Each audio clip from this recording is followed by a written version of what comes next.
Assalamualaikum warahmatullahi wabarakatuh. Dalam pertemuan kali ini, saya akan membahas tentang pewarisan sifat atau hereditas. Adapun tujuan pembelajaran kali ini yang pertama, siswa mampu menjelaskan prinsip-prinsip pewarisan sifat menurut hukum Mendel.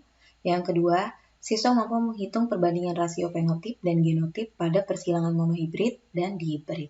Kita langsung ke pewarisan sifat atau hereditas.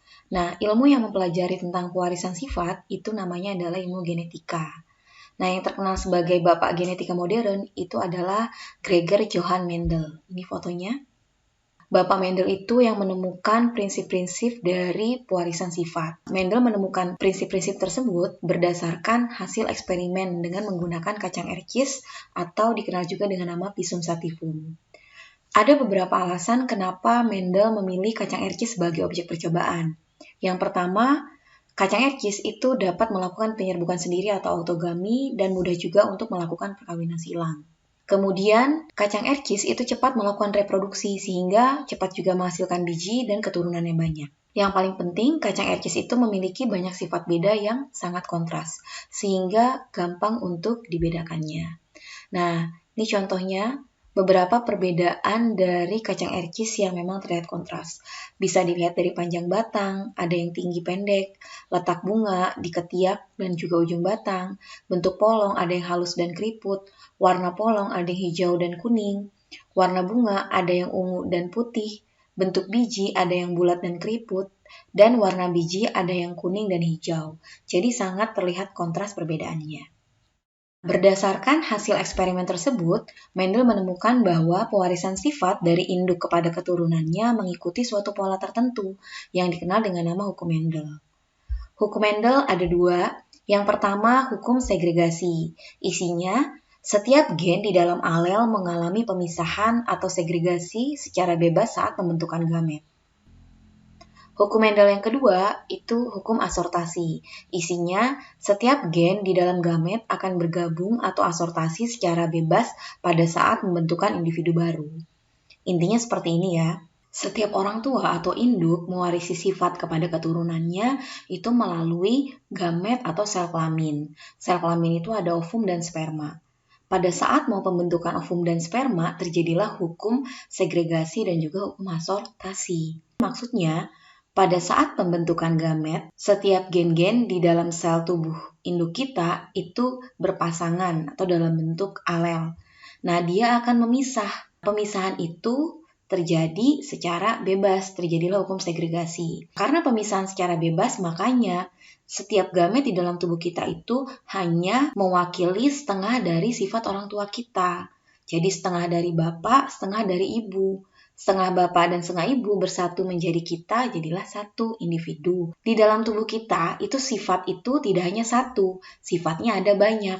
Makanya, pada saat terjadi pemisahan alel yang menjadi gen-gen, nah ternyata setiap gen satu alel dengan alel yang lainnya, itu gen-gennya akan bersatu. Dan penyatuan itu secara bebas, namanya adalah hukum asortasi. Jadi nanti setiap gen yang pertama bisa bergabung dengan gen yang lainnya, itu bisa secara bebas. Sehingga nanti terbentuk gamet dengan berbagai sifat. Itulah yang namanya hukum asortasi atau bebas. Kita lihat ilustrasi yang bisa menjelaskan tentang hukum Mendel 1 dan juga hukum Mendel 2. Pertama, hukum Mendel 1, di sini ada persilangan dengan satu sifat beda. Di sini kita hanya memakai warna ungu, ada juga bunga warna putih. Nah, genotifnya di sini P besar, P besar. Saya sering menyebutnya papa. Kalau putih P kecil, atau saya sebutnya pipi. Nah, di dalam setiap sel tubuh itu setiap sifat itu berpasangan membentuk yang namanya alel. Pada saat membentuk gamet, masing-masing gen itu akan berpisah secara bebas, sehingga dia hanya membentuk pak saja gametnya. Ingat, gamet itu hanya setengah dari genotip induk, sedangkan genotip pipi akan membentuk pi. Gamet jantan, gamet betina bertemu, jadilah individu baru, anaknya papi atau P besar P kecil. Nah, pada saat anaknya ini disilangkan kembali, P besar P kecil atau papi, dia juga akan membentuk gamet. Nah, terjadilah segregasi bebas lagi. Alel pada gen-gen penyusun papi akan berpisah. Satu nanti jadi gen pa, satunya lagi jadi gen pi. Nah, itu namanya hukum segregasi bebas. Selanjutnya, untuk hukum Mendel 2, itu bisa kita lihat dari persilangan yang sifatnya lebih dari satu. Kita memakai dua sifat beda, yaitu sifat bentuk dan juga warna. Yang ada biji Pisum sativum berbentuk bulat warna kuning, disilangkan dengan biji yang kisut berwarna hijau. Ada dua sifat beda. Masing-masing sifat itu dibawa oleh satu alel yang dia itu berpasangan. Di sini parentalnya B besar, B besar, K besar, K besar, Ba, Ba, K, K. Yang satunya lagi Bibi, Kiki. Pada saat mau membentuk gamet, terjadilah yang namanya proses segregasi bebas juga, di mana alel baba itu akan berpisah masing-masing. Kemudian gen-gen pada alel kakak juga akan berpisah. Jadi nanti membentuk gametnya baka, kemudian biki. Jadi terjadilah penyatuan membentuk individu baru menjadi babi kaki. Nah, pada saat babi kaki itu akan membentuk gamet kembali, ada juga di sana hukum segregasi bebas dan juga terlihat asortasi bebas. Di mana gen-gen ba berpisah dengan bi, K berpisah dengan ki. Ba akan bebas bergabung dengan K, Ba bebas bergabung dengan Ki, Bi bebas bergabung dengan K, dan Bi bebas bergabung dengan Ki. Membentuk gamet Baka, Bika, Baki, dan Biki. Nah, pembentukan gamet karena penggabungan secara bebas, ini namanya adalah asortasi, yaitu hukum Mendel yang kedua. Selanjutnya, sebelum kita ke pembahasan persilangan monohibrid dan dihibrid, alangkah baiknya kita mempelajari beberapa istilah dalam persilangan. Karena pada saat penjelasan hukum Mendel 1 dan hukum Mendel 2, di sini ada beberapa istilah yang mungkin beberapa dari kalian ada yang belum paham. Kita lihat ya, istilah dalam persilangan. Yang pertama ada gen. Gen itu adalah faktor pembawa sifat. Kalau dalam perhitungan genetika, gen itu bisa dilambangkan dengan huruf abjad A, B, C, D. Gen sendiri nanti ada dua macam, ada gen dominan dan ada gen resesif. Kalau gen dominan itu adalah gen yang menang, dia itu menutupi gen resesif. Contohnya gen kuning, warna ya. Gen kuning itu nanti akan ditulis dengan huruf Y besar atau huruf kapital karena dia dominan. Nah, sedangkan kalau gen resesif itu adalah gen yang tertutupi oleh gen dominan, dia bisa disebut sebagai gen yang kalah. Dia ditulis dengan huruf kecil, yaitu di sini adalah gen hijau. Dia menggunakan Y kecil. Kenapa sama-sama dengan huruf Y? Karena dia sama-sama satu sifat warna. Yang dominan kuning, yang resesif hijau. Kuning ya atau Y besar, hijau Y kecil. Nah, di sini bisa kita lihat ilustrasinya. Kuning Y besar, yellow. Hijau itu Y kecil. Nah, kemudian ada alel. Alel itu adalah pasangan gen. Ingat, di dalam sel tubuh kita, gen itu selalu berpasangan. Nah, pasangan gen itu adalah alel. Alelnya di sini ya, alelnya y. Atau ya, alelnya ya lagi bisa. Nah, ini alel. Ya, yi. Kemudian kita ke genotif. Genotif itu adalah susunan gen. Atau dia sifat yang tidak tampak, dia hanya berupa susunan huruf-huruf saja. Nah, di sini contohnya genotif itu yaya, yiyi, yayi, itu namanya genotif, susunan huruf. Genotif sendiri nanti ada dua jenis, ada genotif yang homozigot, ada yang heterozigot. Kalau homozigot itu susunan gen dengan pasangan alel yang sejenis. Jadi, kalau huruf kapital semua, huruf kecil semua. Nih, yaya, yiyi itu homozigot. Kalau heterozigot, dia pasangan alelnya tidak sejenis. Jadi, satu kapital, satu kecil, yayi. Kemudian fenotip. Fenotip itu adalah sifat yang tampak, seperti kuning, hijau, bulat, kisut. Nah, itu fenotip. Nih, kuning, hijau. Nah, itu adalah fenotip. Kalau genotip susunan hurufnya saja, dan dia tidak tampak. Lanjut, parental. Parental itu induk. Kalau di perhitungan genetika, dia disingkat jadi P. Kemudian gamet itu disingkat G. Gamet itu sel kelamin. Dan sel kelamin itu hanya setengah dari parentalnya saja. Dan terakhir ada filial. dilambangkan dengan F. Filial itu adalah keturunan. Nah, itu adalah istilah-istilah dalam genetika.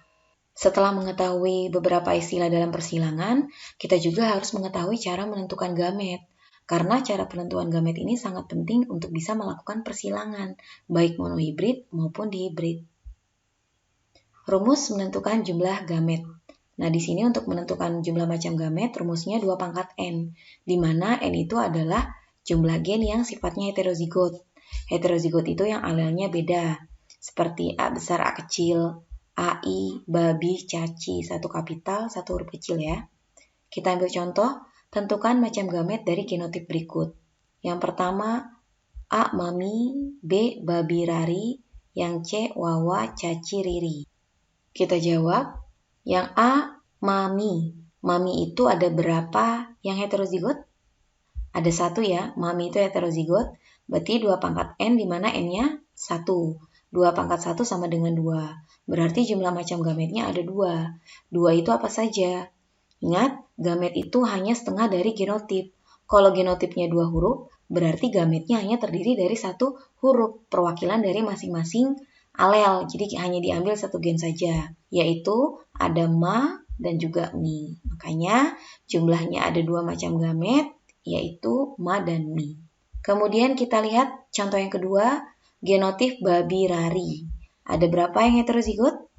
Ada 2, babi 1, rari 2. 2 pangkat N di mana N-nya sama dengan 2, 2 pangkat 2 sama dengan 4. Apa saja macam gametnya? Nah, di sini untuk babi karena di heterozigot kita cabangkan 2, ada ba, ada bi. Kemudian rari juga heterozigot, berarti masing-masing dari ujung babi kita cabangkan 2. Nanti masing-masing ada ra, ada ri, ada ra, ada ri. Sehingga nanti membentuk gamet yang pertama bara, gamet yang kedua bari, ketiga bira, dan keempat biri. Genotip 4 huruf, gamet hanya terdiri dari 2 huruf, perwakilan dari masing-masing. Dari ba itu apa saja, dari huruf R itu apa saja.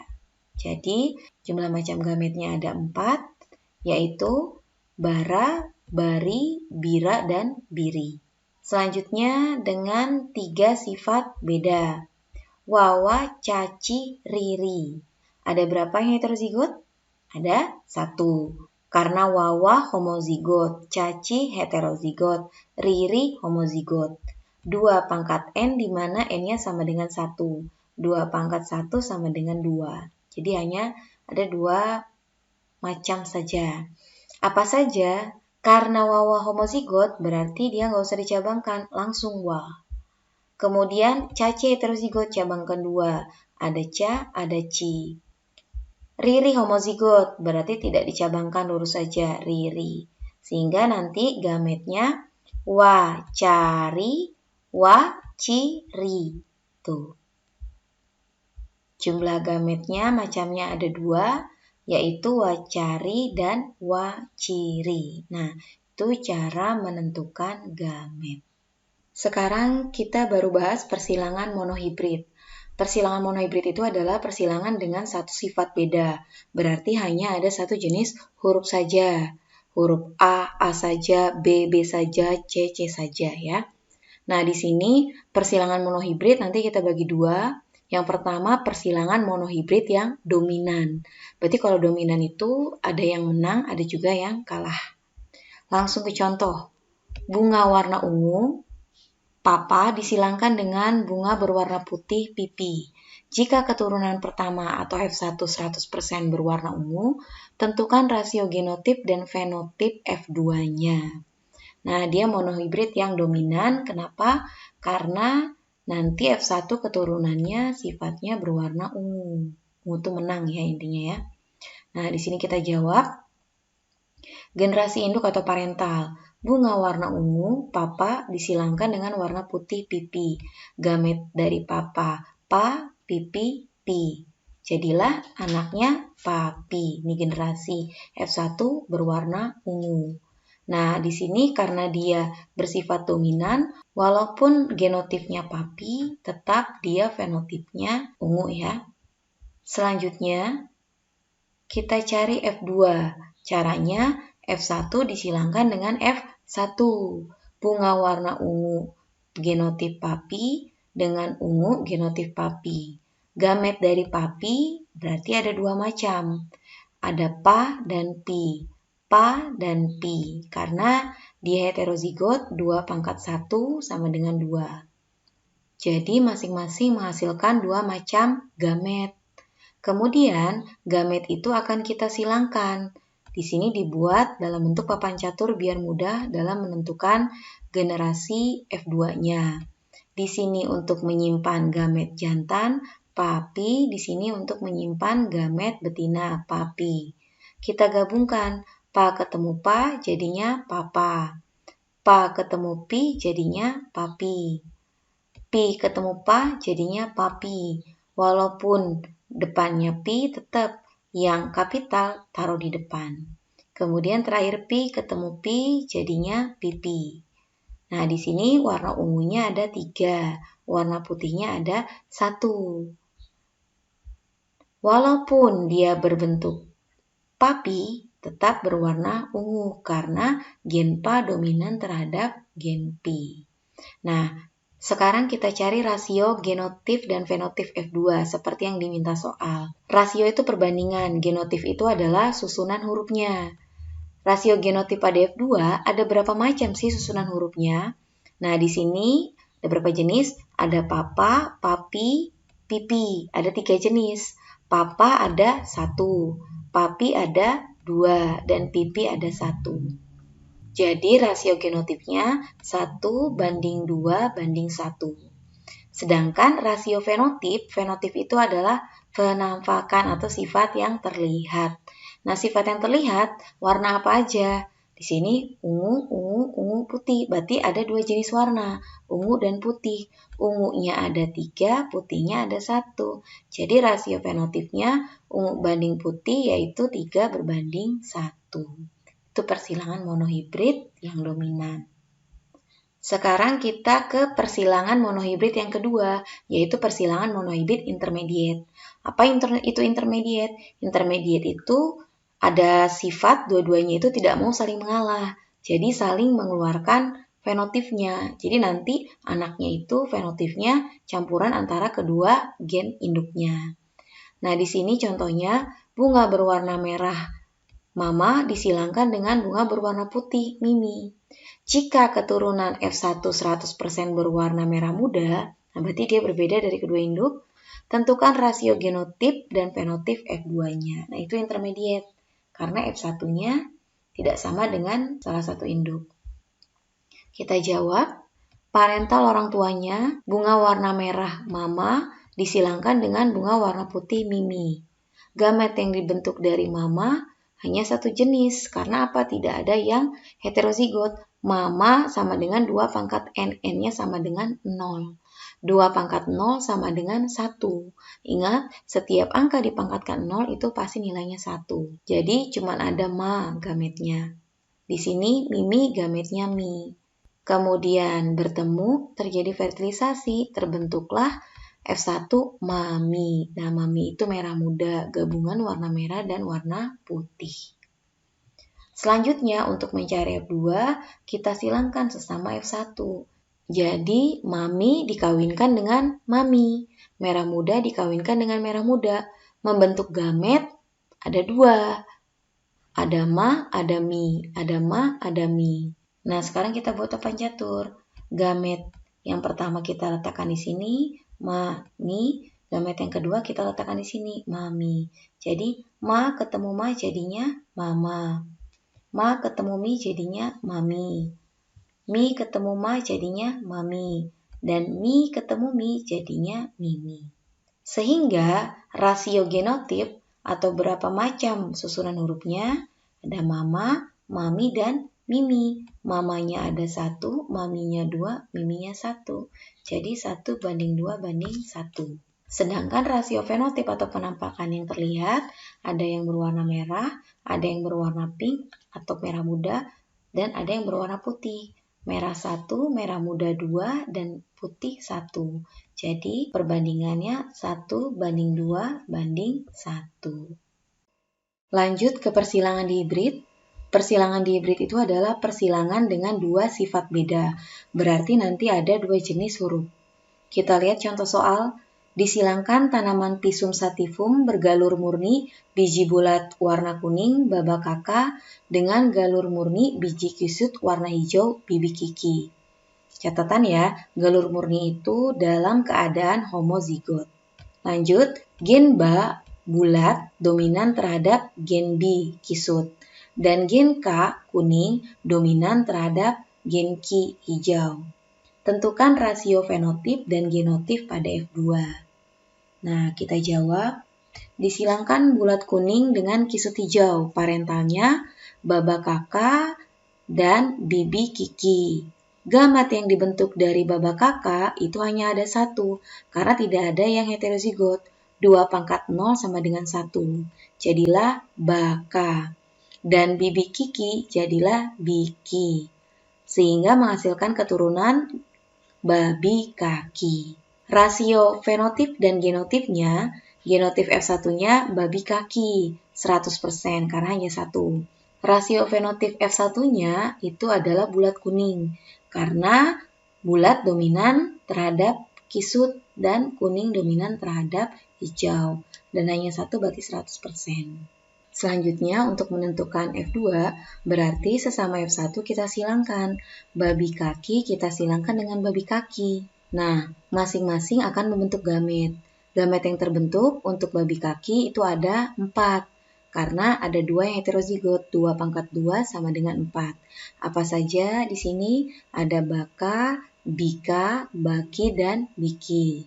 Begitu juga yang satunya lagi, yang gamet betinanya. Dibuat papan catur, baru kita silangkan. Baka ketemu baka jadinya baba kakak. Baka ketemu bika jadinya babi kakak. Baki ketemu baka sama dengan baba kaki. Baka dan biki jadinya babi kaki. Dan seterusnya sampai papan catur yang terakhir. Baru kita tentukan rasionya. Nah, di sini untuk rasio genotip itu ternyata susunan hurufnya ada 9. Baba kakak ada 1.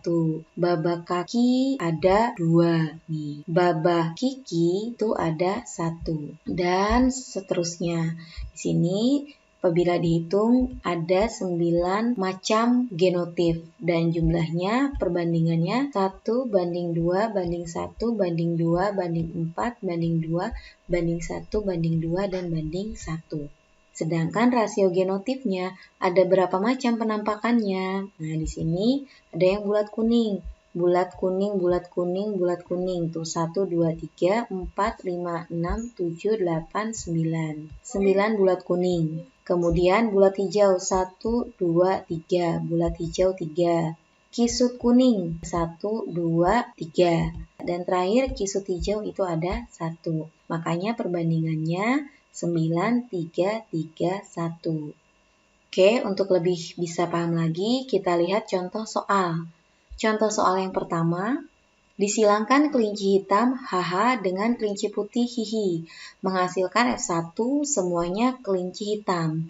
Berarti ini dalam keadaan dominan ya hitamnya. Tentukan rasio fenotip jika F1 di tes cross.